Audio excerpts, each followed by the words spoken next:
podcast dedicated to the music, movies, and culture of Generation X.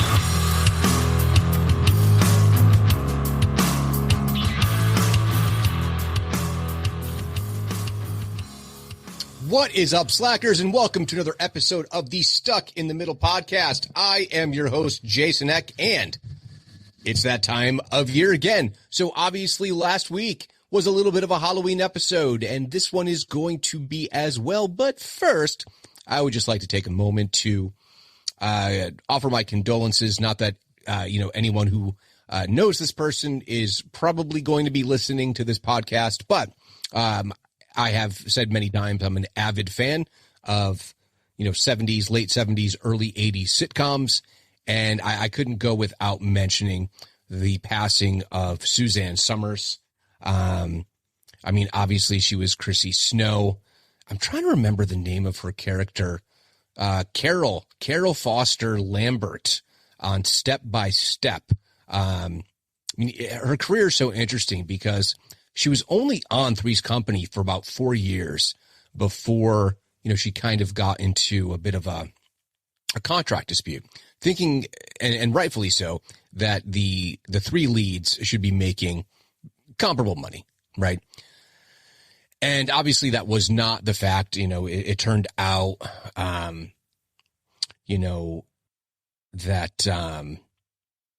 sorry, I just looked over at my phone and my whole brain just shut off for a second. But John Ritter, Joyce DeWitt, and Suzanne Somers. And, John Ritter was making more money than both Joyce DeWitt and Suzanne Somers. It was reasonable. It was also kind of unheard of at the time for a woman in the industry, the entertainment industry, to push back and say, hey, I just want to get my fair share. She's kind of a trailblazer in that regard.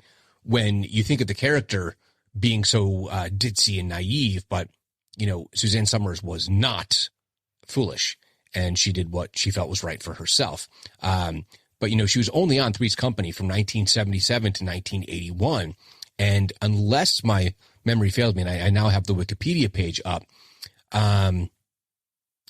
she kind of had a gap in her career where, post Three's Company. So she did,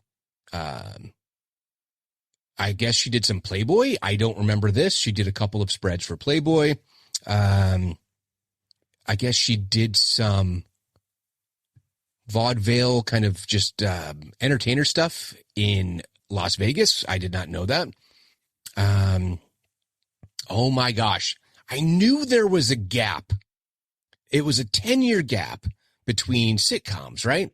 But I just, reading this, I'm like, oh my gosh, she's the sheriff.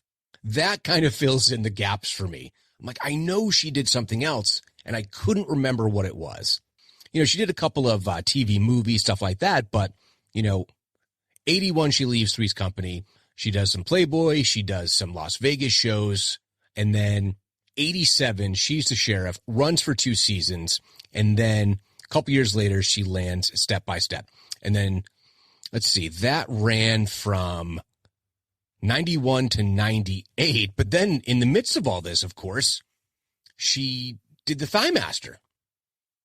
Right? So it's just, what a weird device. But anyone who's ever been to the gym, it's a legitimate exercise. Just, the big machines, with plates and everything. But this was just at home working the thighs. And I don't even know how many units. Thigh Master, how many units did it do? Does it tell us here? Let's see. It actually really doesn't say what the sales were like. Whoa. It achieved commercial success when marketed under the Thigh Master name by Joshua Reynolds, who also made a great deal of money with his version of the mood ring. Wow. Man, this guy just had a couple of hits, right? Of course, it's easy. He's the heir to the fortune of R.J. Reynolds Tobacco Company. So he could just invest in anything that he found interesting. But I digress. So then she did the daytime talk show, Suzanne Summers, only lasted one season. That was at the same time as Step by Step. She did a revival of Candid Camera. And then she did some Home Shopping Network. She did some Broadway, tried doing an online talk show. Looked like she did another talk show on Lifetime. She did a stint on Dancing with the Stars. And then she returned to Las Vegas. But yeah, she ended up, I believe, succumbing to breast cancer at the age of 76. Just this past week. Gosh, was that only 2 days ago? Yeah, that was on Sunday. But such an amazing performer. I think a little bit underrated, in some ways forgotten. But her superstardom just really shot up. And Three's Company was a juggernaut of a show. And I think she has to go down as being a trailblazer and someone who really pushed back against what she felt was an unfair and rightfully unfair, because the whole point of that show, while yes, a lot of the subplots did revolve around Jack, they were all equal parties. It was Three's Company. There were three of them. How do you have the different leads making vastly different, figures in their salaries? It just seemed unfair. So, blessings to her family, and may she rest in peace. So, Suzanne Summers, thank you. All right. So that is not the topic for the evening. So again, I mentioned Halloween. So I have done an episode about horror movie scares, just talking about the things that scared me. And a lot of that was things that, and this comes as no surprise to Gen Xers, seeing things we probably shouldn't have seen far too young. Now, mind you, my kids are all now in their teens, but we literally waited until they were in their teens before we started the gradual foray, or at least I allowed the gradual foray into horror movies. My wife is not a fan. Maggie's whole thing is like Scream, right? She's okay with the superficial slashers. And I've always looked at Scream, and we'll talk about Scream a little bit tonight. They're kind of murder mysteries. It's definitely Scooby-Doo in the gang, right? If you look at it from the perspective that the Scooby Gang is Sydney, Dewey, and Gale, right? And then whoever manages to survive in between, who might make it one episode, one sequel or another. But that's your core group. That's your Scooby Gang, for lack of a better term. Really, your human leads. You could look at them as your Fred, Daphne, and Velma. You could say that Shaggy and Scooby died in the first Scream. Of course, Matthew Lillard was, the first killer. He was Stu, and he was, Shaggy, and continues to be the voice of Shaggy. So you go from Casey Kasem to Matthew Lillard. But that's about her level of, horror, because they really are. They're more mysteries, and the gore is typically kept to a minimum, right? No more or less than you might see in a war movie in some ways.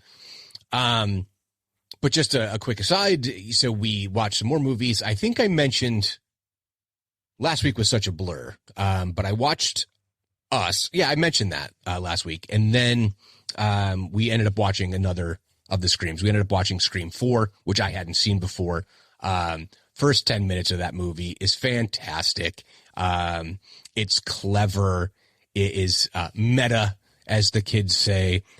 Really a lot of fun. I enjoyed it thoroughly. I watched that with, my youngest.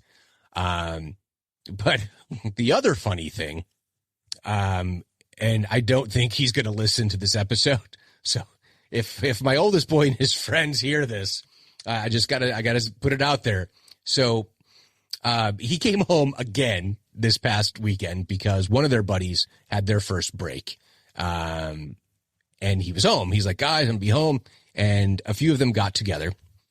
Some people bailed early, and the three guys, so my son's roommate and then one of their best buds who was home from college, they decided that they were going to watch the movie Hereditary. Ari Aster, Toni Collette in the lead. And they at this point have watched a lot of horror movies, a lot of different types, right? But they're gradually starting to go, beyond the slasher, beyond just the, your, like the Conjurings, the haunted kind of stuff. And they go right to Hereditary. It's like, what a huge jump that they make, because by all accounts, one of the scariest movies that's ever been made. And I haven't seen it yet.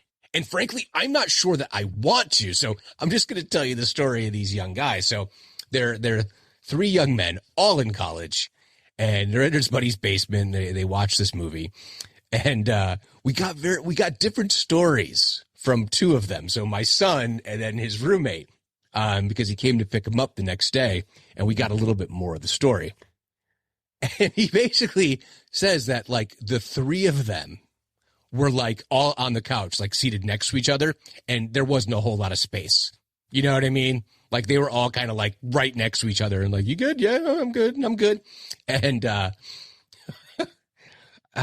apparently one of them had to go to the bathroom. He's like, yeah, I mean, we could pause. Like, just, we'll go upstairs, go to the bathroom, you guys, which I think is hilarious. Hilarious. Because of the three guys, they are definitely the three that are least like bothered by any of this stuff. And then, the kid who's home from college, their friend that they came to meet, he's like, he'll give my son a ride home. And I'm like, awesome. That's great. So I don't have to go pick him up because he still doesn't drive. Anyway, well, they get in the car and he starts having car trouble. So now they're like, oh my gosh, what's wrong?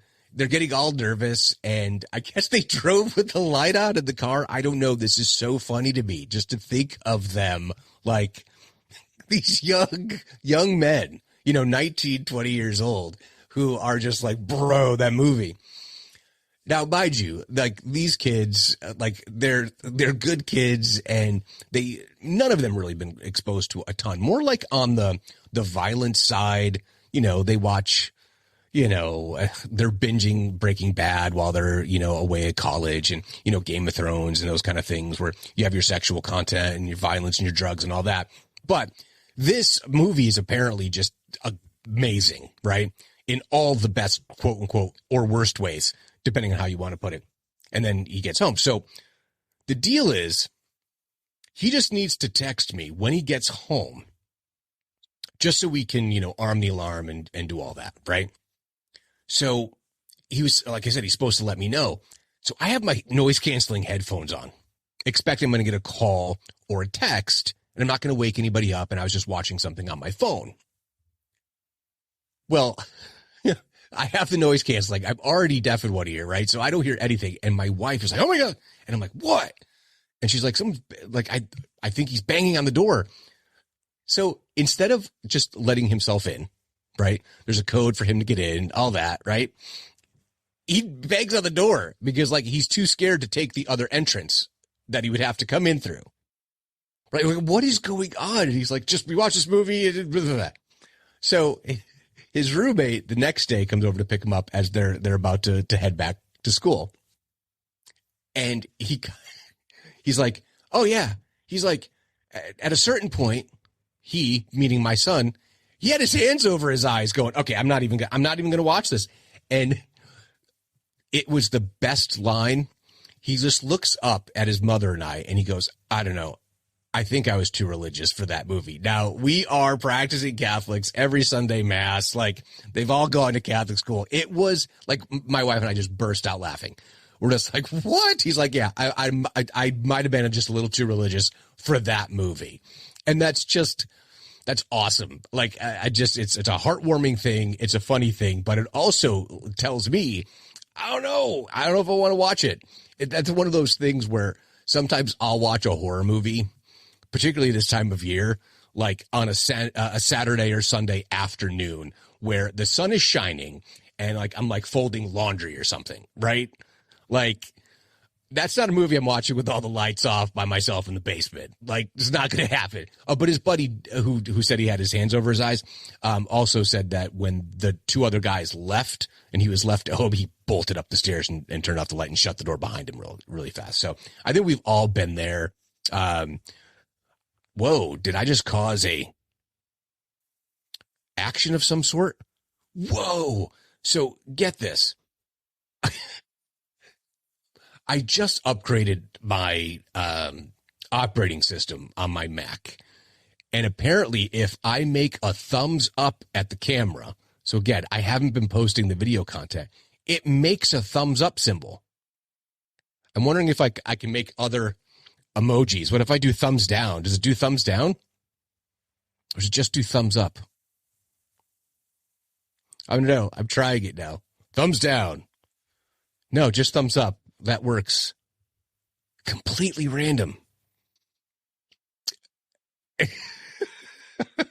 Sorry, I am completely amused by this right now. Or I'm live streaming and I didn't mean to. And if you're watching this, cool. All right.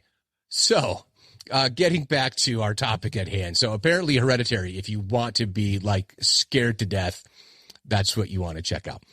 All right. So, movie villains. I think it's kind of funny because movie villains in the slasher sense, and I'm not just going to purely talk about slasher. So I guess let's establish that for a minute. Because you have your movie villain, your franchise players. But I wouldn't say that the movies themselves are slasher flicks, because I think that to me, a real slasher means that the antagonist, and as we'll say in a moment, sometimes protagonist, they actually have to get their hands dirty, for lack of a better term, right? They have to be doing the action. So when we go through this list, I'm going to make a note to say that some of these are not what I would say classically slashers. So let's just start right off the bat. And by the way, I've kept it within the Gen X time frame. So there's a couple of newer franchises. So for example, there's, what is it? Crowley, Hatchet, right? The Hatchet series. I'm not talking about like the Hatchet series, for example. That's not in there.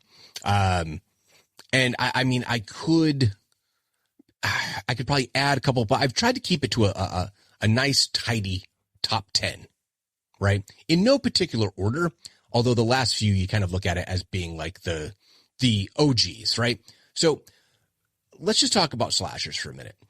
Some have attributed it to Psycho being the first one. Alfred Hitchcock, Janet Leigh, and of course Anthony Perkins as Norman Bates. But many have said that the first true slasher film was actually a movie called Peeping Tom.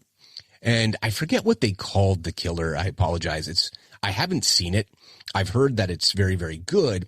But this was a POV kind of movie, which is fascinating because it came out in the 60s, I believe, either late 60s or early 70s. And when you think about all the stuff that we've had, probably in the last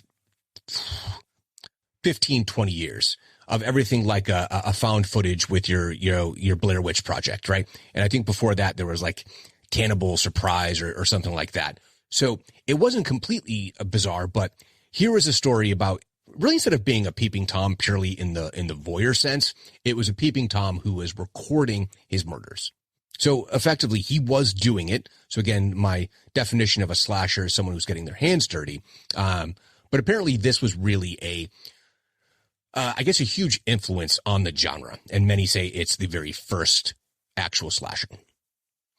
Although many would probably say that it's Norman Bates and Psycho, at least from a big box office perspective, because, it was Hitchcock, who was just a legend. So the first on the list, and again, not in any particular order, is Pinhead. Now, that first Hellraiser movie, and if you've read any of the Clive Barker stuff, my personal favorite Clive Barker is Weave World. It's been a minute since I read it. I just remember being really taken by just what I was imagining in my head, right? Clive Barker is a very good writer, but very, very different than, your Dean Koontzes and your Stephen Kings, right? Barker has his own sensibility. Guys like Barker and Gaiman who go down, these very different paths. And I think part of just being so British. But Pinhead is he's a Cenobite, and they're not necessarily, directly doing the work. It's all supernaturally based, and it is about their own, the person who opens up the box, their own sin, for lack of a better term, right? And Pinhead is a little bit more of I don't want to call it psychological, but it's definitely in that body horror kind of realm. But I think it was, was it Hellraiser 2 or Hellraiser 3 when you actually go into the Cenobites dimension? I thought I saw that in the movie theater, and they actually made Pinhead to be kind of to set him out as a tragic character in some ways. Like initially going in search of this, right? He was in search of this, was seeking it actively, but then not necessarily regret, but, hoping for some form of redemption, and I think that's somewhat the case in many of these, and perhaps every villain. They talk about the Joker, right, being like the ultimate villain, who I think he's the only exception to this rule, which is he's just purely chaos.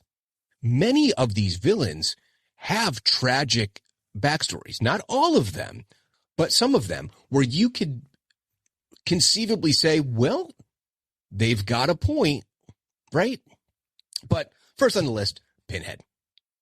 Now, the next one is also difficult to put on the list because it's not always the same person or entity. And that's, of course, Ghostface from the Scream franchise. But at the same time, the mask, the Ghostface, all of it is necessary, right, for those stories. And dressing up like that is what each of the killers is striving to be, and how effective it is. Everything from the voice changer to all of it. It's an affectation, to be sure. It's a gimmick, and the people who are the killers in all the different movies recognize it, but they also know the power of the gimmick. So I know that's not exactly the same as many of these where it's essentially the same person. I think the only exception is what we talk about when we get to number one, and really only one out of the entire series that takes this little bit of a left turn. But Ghostface is so iconic at this point. And, even within like the Scream universe, because they also have like the Stab series, right? So Stab is the movie within a movie.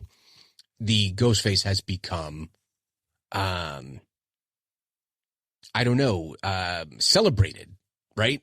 It's like you go to this movie, it's like, yeah, Ghostface. And that's what's happening in these towns. Like they're celebrating it while, it's actually something that occurred right in their universe. It's weird how people celebrate these things just because there's a character to latch onto. Power of marketing, right? Some of the real serial killers kind of had branding afterwards, John Wayne Gacy ended up branding out with the whole clown thing, doing paintings and like selling this work. Had a gimmick, used it to his advantage. Disturbing, but hey, that's capitalism. All right, so next on the list, I mentioned that there's a tragic backstory, right? And I don't remember all of it. I didn't want to go through like each and every one of the first episode of every one of these. So if I get some details wrong, please forgive me. But the Candyman. And if I recall, the Candyman was also a tragic story.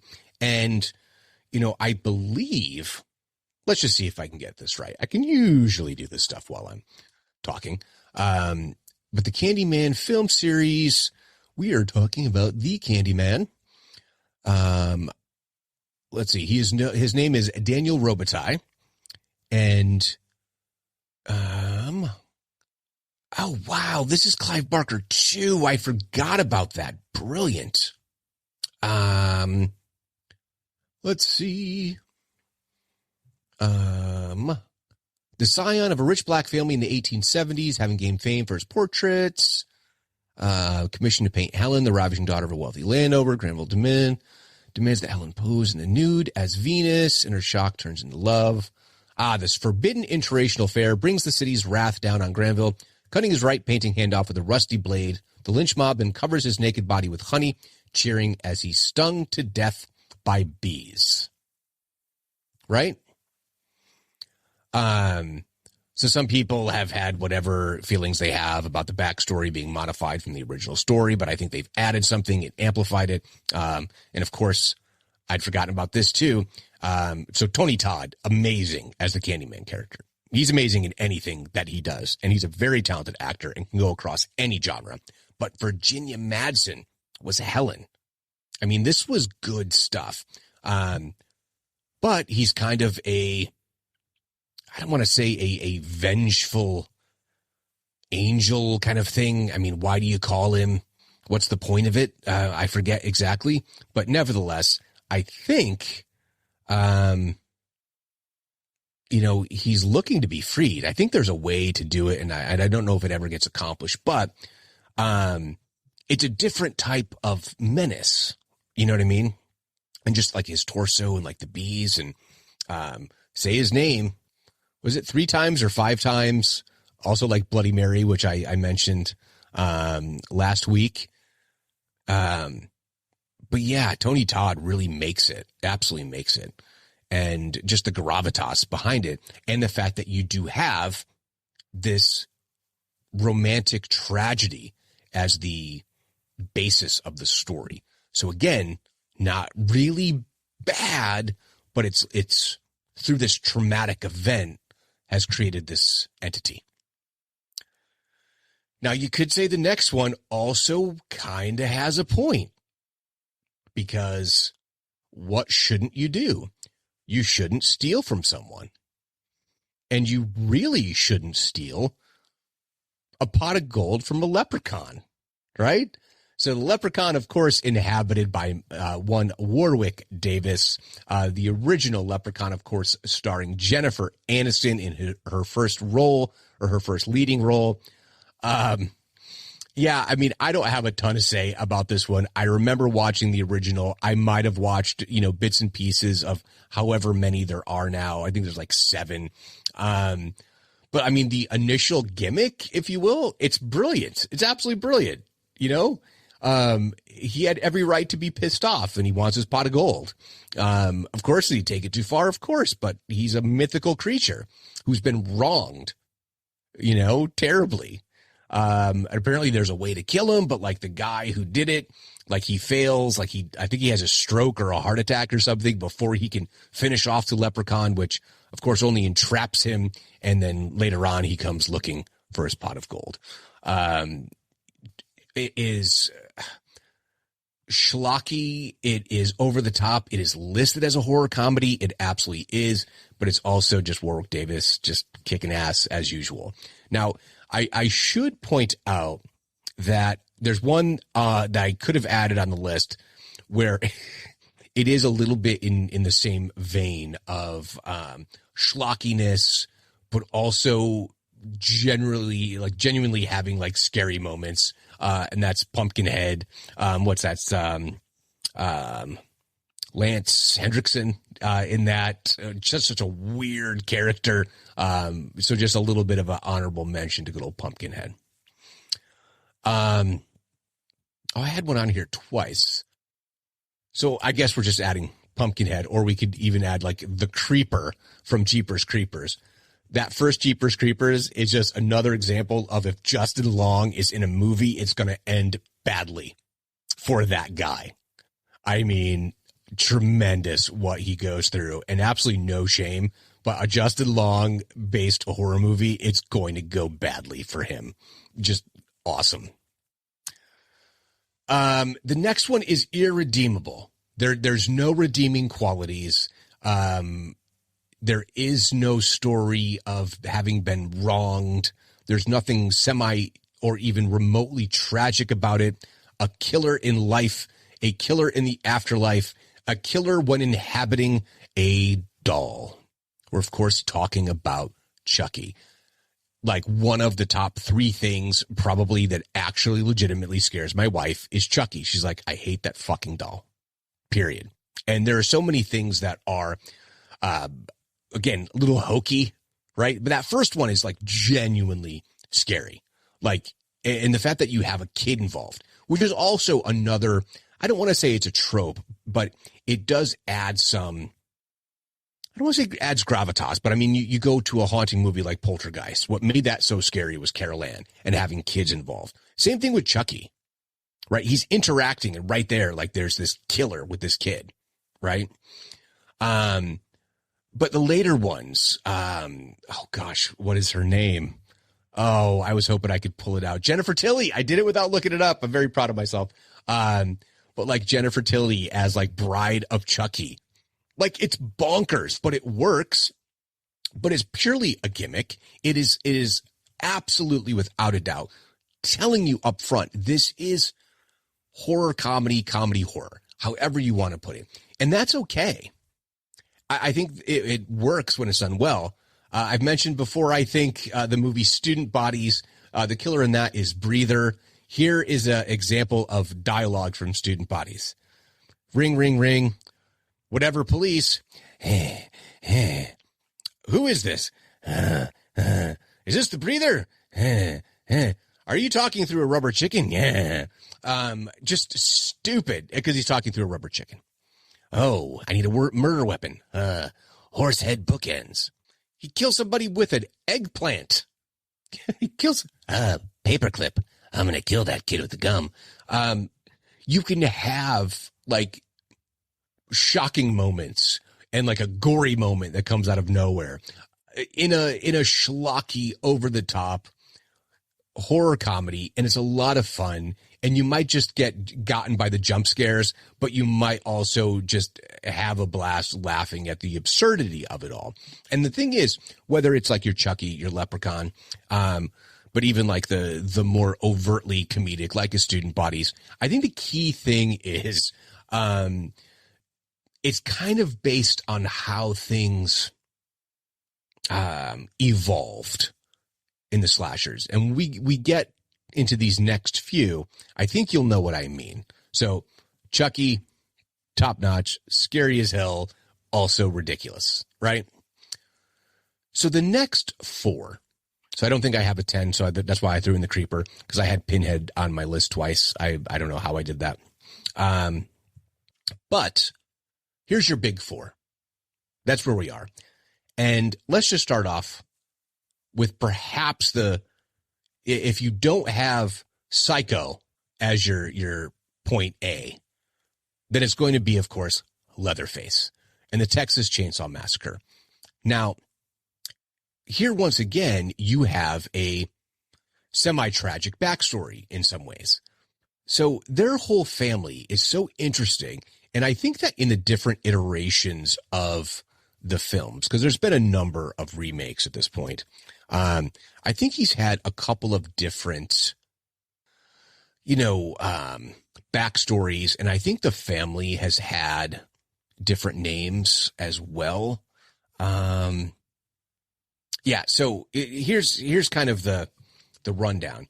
So he was Bubba Sawyer, Junior Sawyer, Thomas Brown Hewitt in the remake. You have Jedediah Jed Sawyer. That name was given in Texas Chainsaw 3D and also in Leatherface. Of course, his weapons of choice are the chainsaw and the sledgehammer. Now, the thing is, the family that he's part of, so whether it's Hewitt or Sawyer or whatever, genuinely seems to have some affection for each other. The obvious implication is that there's, inbreeding, and he is a monstrous looking creature, but also you have signs of, abuse. And of course, just growing up in an environment where you're cannibalistic in nature.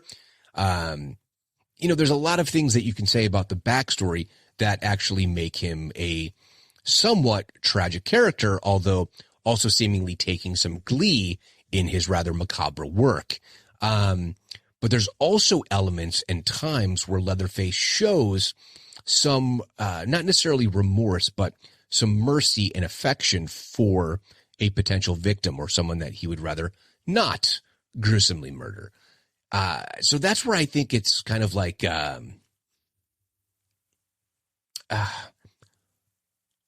let's put it this way. All these last four guys, probably more than any other, get cheered when you go to the movie theater, because the directors and the writers, some of them are going into it with the mindset of, we want to make this character terrifying and scary, and we want everyone to jump out of their seats, and we want them to be terrified while they're there. Others are playing up on the fact that these killers, these villains, have reached mythological proportions, so there's a certain measure of they're actually the protagonist in some ways. And I'll give you an example when we get into one of the guys, my own experience at a movie theater. But yeah, Leatherface has shown signs of mercy and not just purely animalistic violence. But you go to see a Texas Chainsaw Massacre movie, what are you looking for? You're looking for Leatherface to do his worst. That's the formula. So the next one. So I've talked about the comedies that are purposely comedies, right? But what about when the character themselves, the bad guy, the antagonist, is sarcastic and snarky and witty? So again, not a very, well, I guess they tried to. They tried to add tragedy and trauma to the backstory in, I want to say number 4, maybe.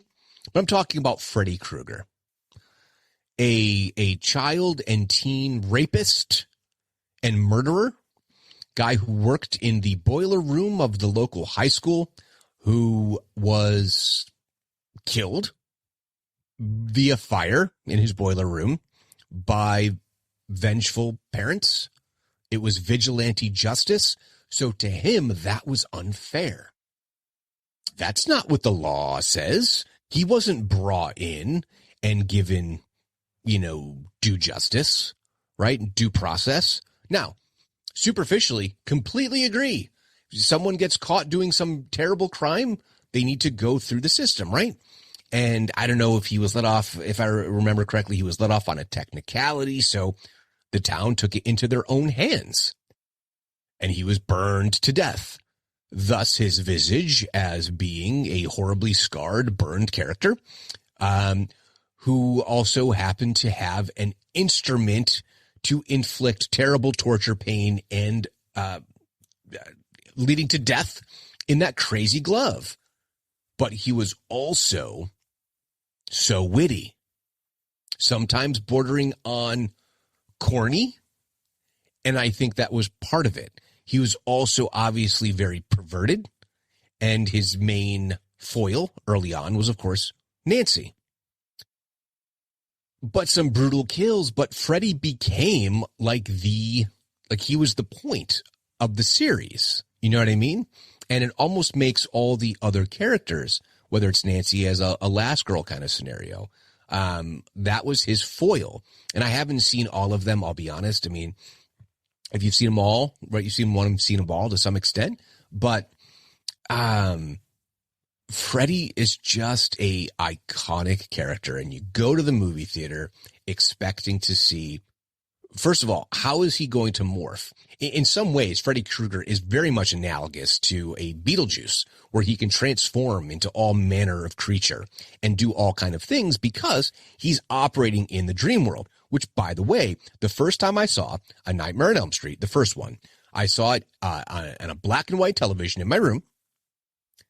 Probably shouldn't have watched it, I'll be honest. I definitely wasn't even a teen yet, but I've always had like a TV in my room. And mind you, black and white, this is the 80s. Hey, I had a TV. So I didn't see all of the blood, right? In some ways, it made it scarier. I'll be perfectly honest. Black and white, it still conveys a mood. And I had, grown up with the Hitchcockian stuff, right? But it was genuinely terrifying, and it made you not want to sleep because you were scared and your mind starts playing tricks on you. And then you're having those kind of lucid dreams, which is really the key point to all of it. Yeah, Freddy was a true scare until he became a gimmick. And then it was less scary. I will say, though, Dream Warriors, when they were working through the lucid dreaming and being able to fight back within that dream world, plus your killer soundtrack with Dream Warriors by Dokken. But by the time you get to Freddy versus the next guy, it's all about the killer as the hero of the story, which is messed up and backwards, but it's kind of to be expected. So, of course, Freddy versus Jason, I'm talking about Jason Voorhees, not the original killer. And if you have misguided, to be sure, violent, terrible revenge is never noble.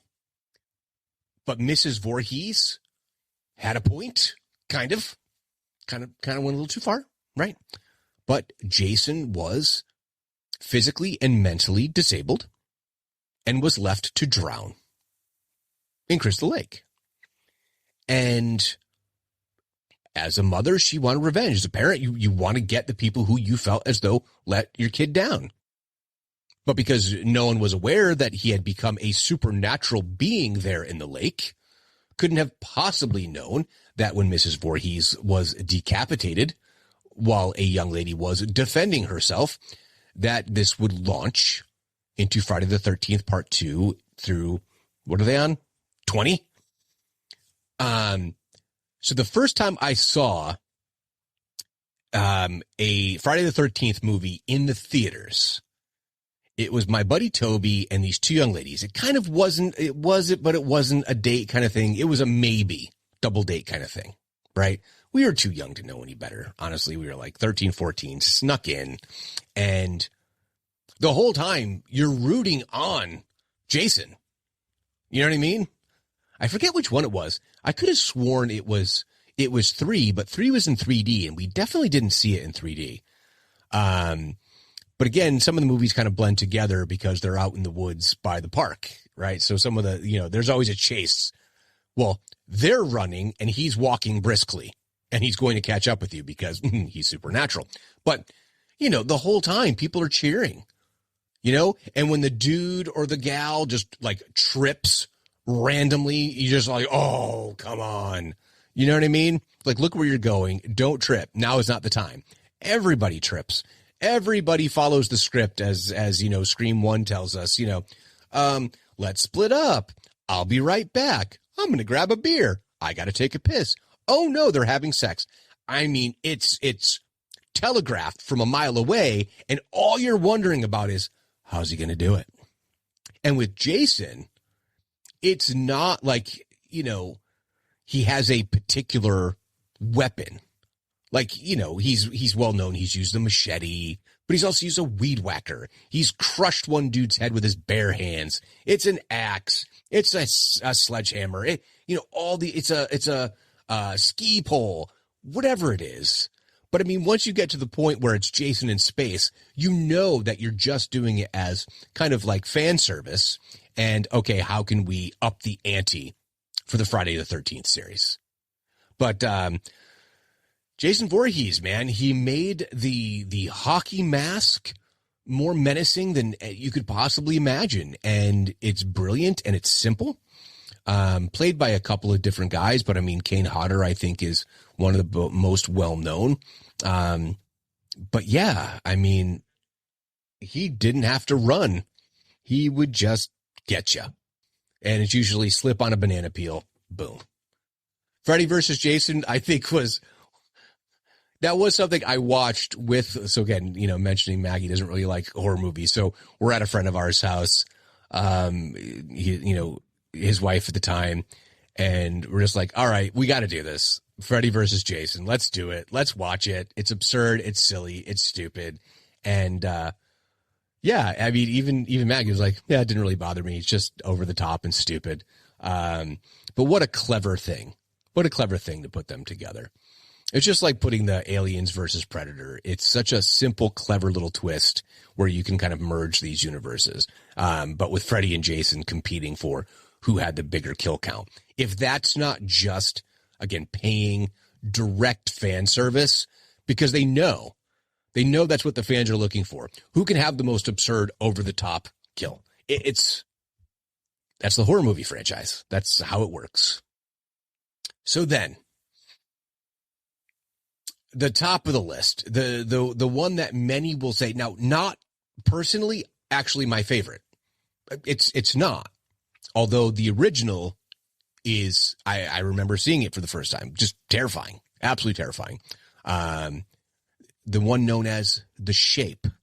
And what makes it even more terrifying is when you juxtapose this guy with Jason Voorhees, who was legitimately a child who was killed through negligence, willful negligence from the camp counselors. You then have a young boy who was murderous, psychopathic, homicidal in Michael Myers.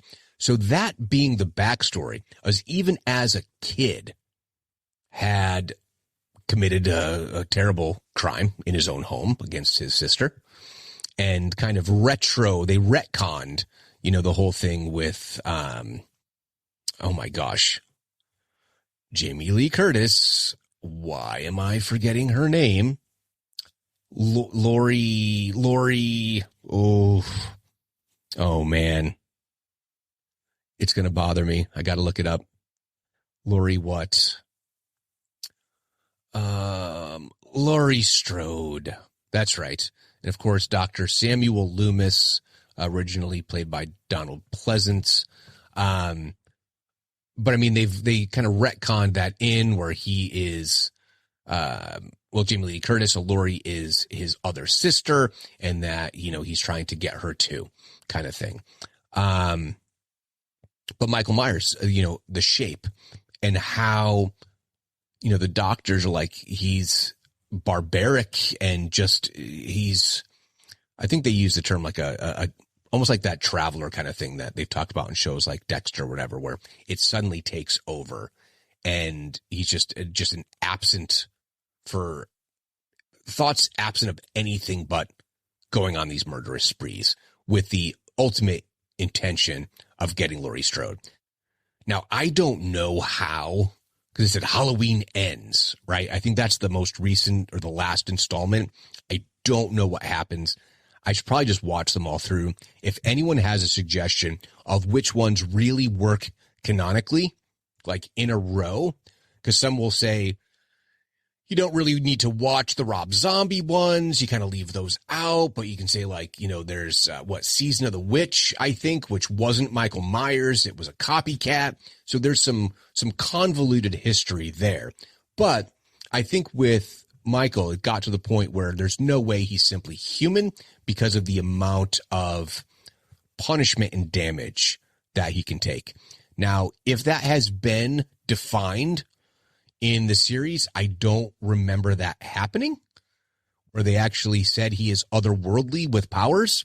If I missed that, by all means, let me know. My lore on Halloween is not what it should be. But every time I think about it, I get reminded of my dad's second wife and his in-laws and their house. And I think it was at the time, Halloween. Gosh, what was it? What year was it? Let's see. Oh gosh, it couldn't have been that late, right? I remember H2O, right? So 20 years later, but I don't remember if I was still, I feel like, no, I wasn't even talking to my dad around that time. So I want to say it was probably Season of the Witch or Halloween 4. I just remember it being on like TV. So he went into a coma, so he healed. Anyway, I just always remember the trailer being on TV and my dad saying something to the effect of, Halloween is the greatest horror movie of all time, whatever it is. And he was a big Texas Chainsaw guy too. Just really all the Tobe Hooper stuff he was a big fan of, but also a big fan of John Carpenter. But yeah, the movie villains, they become not really the heroes necessarily, but certainly they're the reason for the franchise. And that's why people come back, right?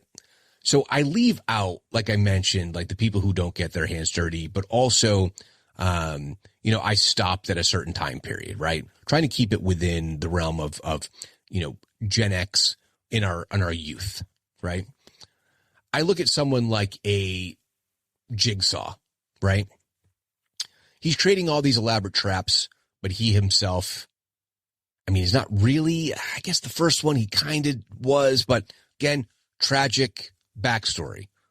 Still doesn't give you a damn excuse for the madness that ensues in those Saw movies, but the first Saw movie. But Jigsaw definitely would be someone on the list as far as, the main character, if you will. I'm not really interested in seeing Terrifier. I don't like gore for gore's sake. I don't like the hostels, like the torture porn kind of stuff. I'm just really not interested in it. The special effects work is great and all that, and like practical effects are cool, but it's just not interesting. The human centipedes kind of thing. Because I think that there are recurring characters in some of those. But you definitely look at Jigsaw as being like the central figure, the central character to all of that. I'm sure there are others that I'm missing that fall within the genre, but hey, it's Halloween. It's that time of year. So that's the list. Those are, are there no other than Bride of Chucky? Okay. Spoilers for those of you who haven't watched the Scream series. Again, they're not recurring characters, but because different incarnations of Ghostface, some have been female killers. But beyond that, I can't think of like a Freddy Krueger type character that's female. There's got to be one I'm missing. I guess you could say, what is it, Natasha Henstridge Species? I guess that would be an example of that. But I can't really think of anything else. So let me know if you would. So how can you do that? You can email me at stuckinthemiddlepod@yahoo.com. You can find me on X, Instagram, and YouTube at StuckPodX. Head on over to the Facebook page, Stuck in the Middle, a Gen X podcast. Please like, comment, share, leave 5-star reviews, and most importantly, please subscribe to the podcast. So until next time, later, slackers.